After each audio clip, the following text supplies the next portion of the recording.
Rodrigo Cox ha batido en abril de 2018 el récord de la mayor ola jamás surfeada. Pero, ¿cómo es posible que esta ola sea tan grande? ¿Qué la provoca? Para ello hemos realizado un trabajo al respecto. Lo hemos distribuido, de acuerdo con los parámetros y los tipos de olas, las ecuaciones que las caracterizan, los factores que lo pueden provocar, tsunamis y corrientes. También se ha acompañado el vídeo con diversos experimentos que acompañan la experiencia. En esta sección hablaremos sobre la definición de las olas, los parámetros a considerar y los tipos que existen. En general, las olas son un tipo de ondas que se desplazan a través de la interfase de dos fluidos, en este caso agua y aire. Estas olas presentan diferentes formas que se generan en el momento en que el fluido se desplaza en una posición de equilibrio y las fuerzas restauradoras, generalmente la gravedad y la tensión superficial, empiezan a actuar. Las olas presentan la característica de transportar energía pero no masa. Como se aprecia en el vídeo, a pesar de haber olas, el objeto no se desplaza horizontalmente, sino únicamente en vertical con la ola. Parámetros a considerar, que serán la longitud de onda, la amplitud de altura, la densidad, el número de onda, el periodo de frecuencia, la profundidad, la velocidad y la duración del viento que generan la ola, el fetch y la velocidad de fase. Tipos de olas. Las olas se agruparán según la fuerza restauradora que actúe sobre ellas, así como el tipo de efectos que generan y a través de qué interfase se propagan. Olas capilares. Presentan longitudes de onda cortas, frecuencias elevadas y velocidades pequeñas. Están dominadas por la tensión superficial. Son el tipo de olas que se producen al dejar caer una piedra en un lago. Olas de gravedad. Son olas que adquieren longitudes mayores que las capilares cuando superan este valor crítico y dejan de ser afectadas por la tensión superficial del fluido para ser influenciadas por efecto de gravedad sobre su superficie. Son olas dispersivas y que pueden presentar frecuencias distintas. Se ven gravemente afectadas por la profundidad a la que se halla el suelo marino, ya que ésta definirá el movimiento que describen sus partículas. Generalmente, en aguas profundas, las partículas se mueven trazando una circunferencia y en aguas poco profundas, las partículas trazan elipses. Olas internas. Olas generadas en una interfase dentro del mismo fluido, en este caso agua, por una diferencia significativa de densidad. Presentan frecuencias menores y amplitudes mayores que las olas gravitatorias. Un fenómeno importante es el que experimentan las olas cuando llegan a la costa, que es su rotura. Se produce por una reducción progresiva en la profundidad y el cambio de pendiente del fondo marino. Finalmente, se puede caracterizar el tipo de flujo que presentan las olas a través del número de Freude, que relaciona la inercia del flujo con el efecto de la gravedad. Para las olas describe la relación entre la velocidad del flujo con la velocidad de las olas. En el proceso de caracterización de una ola, partimos de las ecuaciones de Navier-Stokes que determinan el flujo, en este caso lo hemos considerado incompresible, las cuales son las siguientes. Estas ecuaciones son lineales, pero bajo ciertas condiciones, como que la altura de la ola es mucho menor que la longitud de onda o mucho menor de la profundidad, se pueden considerar lineales, si además aplicamos ciertas condiciones de contorno. Estas son que el fondo es impermeable, es decir, que la velocidad vertical en el fondo es nula, que la velocidad normal de la partícula fluida en la superficie libre es igual a la velocidad de la superficie libre. Esto es la siguiente expresión que podemos ver. Y además que en la superficie libre la presión es constante. Aplicando Bernoulli en la superficie y dividiendo por la densidad llegamos a la siguiente expresión. Si hacemos varios saltos de fe y despreciamos algunos términos de segundo orden, llegamos a que la elevación de la onda respecto del tiempo y la posición se puede aproximar a la ecuación de la onda simple.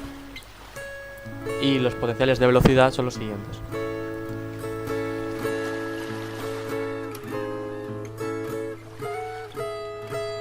La velocidad de traslación de una onda simple viene dada por la siguiente expresión. Además hay que tener en cuenta la reacción de dispersión, que expresa la forma en que un campo de oleaje con muchas frecuencias se separa debido a las diferentes celeridades de sus frecuencias componentes. Sustituyendo la W ya obtenida y la K ya obtenida en las anteriores ecuaciones, llegamos a la siguiente expresión. Además, en aguas profundas, como la profundidad es muy grande, la tangente hiperbólica tiende a 1. Por lo tanto, tenemos la siguiente expresión. Y en aguas someras, tenemos la siguiente simplificación. Además, cuando realizamos un estudio en procesos costeros, tenemos las siguientes expresiones de la velocidad vertical y horizontal respectivamente.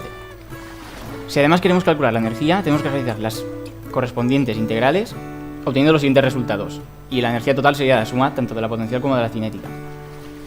Por último, como hemos hecho este desarrollo para las ondas lineales, para las no lineales sería algo similar, pero añadiendo un pequeño término corrector, como podemos observar.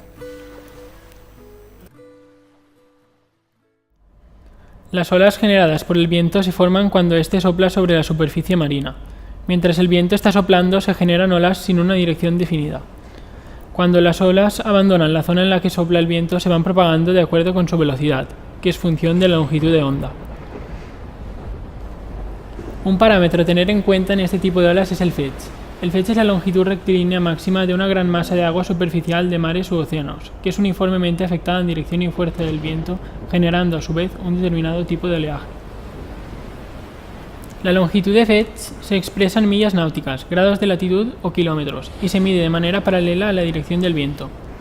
Aunque generalmente se asocia fetch como la longitud rectilínea a lo largo de la cual está incidiendo el viento con uniformidad, fetch length, también existen los términos fetch region, para designar la zona en donde un tipo de viento está generando su correspondiente oleaje, y fetch duration, para referirse al tiempo durante el cual se está generando un determinado oleaje en la fetch region.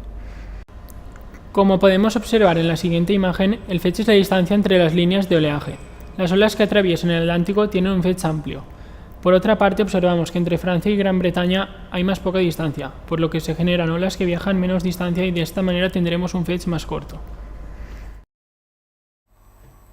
Para los siguientes experimentos haremos uso de un tanque de agua, un difusor con el que simular el viento, una superficie que recree la costa y una plancha con la que agitar bruscamente el agua. Como se muestra en este experimento, si el viento actúa tangencialmente sobre el agua, se produce un desplazamiento de la superficie. Las capas inferiores del agua también se ven desplazadas proporcionalmente, hasta llegar al amortiguamiento total. Además, la velocidad del viento cambia la frecuencia de las ondas significativamente. Físicamente, un tsunami se puede definir como un tren de ondas en el océano, el cual desplaza una gran columna de agua que abarca desde el fondo marino hasta la superficie. Este gran desplazamiento de agua tiene lugar debido a una enorme fuerza impulsiva, que puede ser originada por seísmos, erupciones volcánicas, explosiones o incluso meteoritos.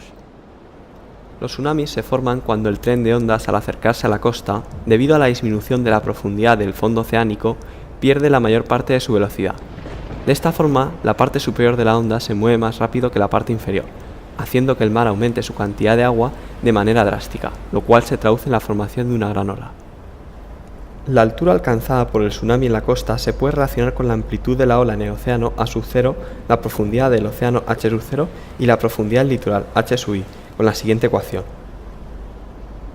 En cuanto a la velocidad de fase de las ondas de un tsunami, esta se puede sacar a partir de la siguiente relación, donde v sub f, velocidad de fase, es igual a la raíz cuadrada de la gravedad por la longitud de onda partido 2pi por la tangente hiperbólica de 2pi por la profundidad partido la longitud de onda.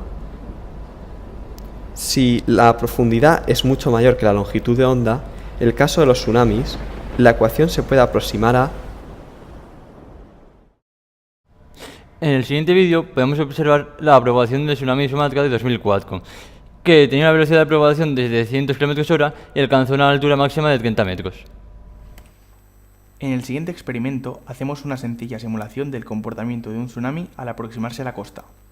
Si el movimiento de las placas tectónicas genera un movimiento del agua en contradirección a la costa, en la propia costa aparecerá un valle al que le seguirá una cresta. Este proceso se repite amortiguadamente, es decir, un tsunami no está constituido únicamente por una ola, sino que está formado por una sucesión continua de crestas y valles de onda.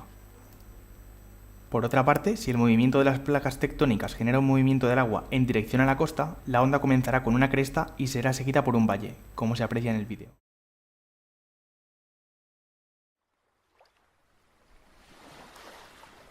Las corrientes marinas son movimientos de agua que se producen dentro del mar y que son provocados por diferentes elementos como el viento, los cambios de salinidad y temperatura. Estas corrientes pueden ser superficiales, profundas o de mareas. En cuanto a las corrientes marinas superficiales, estas se deben principalmente a la acción del viento. El viento desplaza las corrientes oceánicas hacia las zonas donde hay menor presión atmosférica.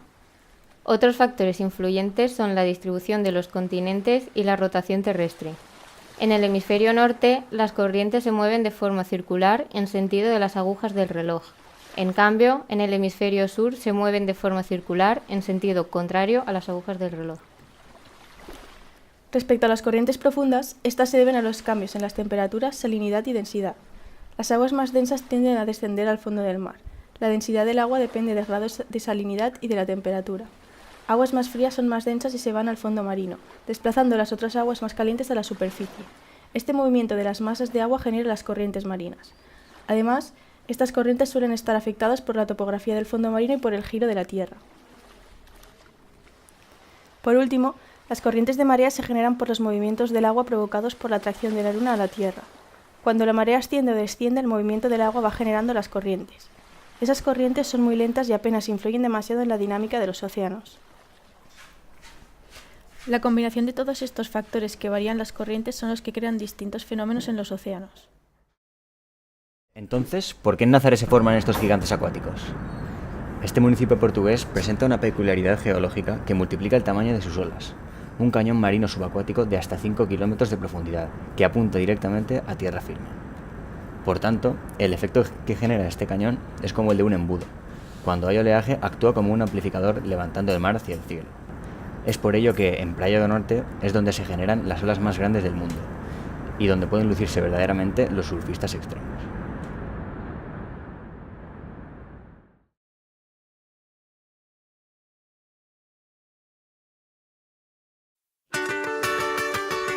If everybody's got an ocean across the USA, then everybody be surfing like California, You see them wearing their baggies, Kurashi sandals too, a bushy blonde hair, surfing USA. You can surf there.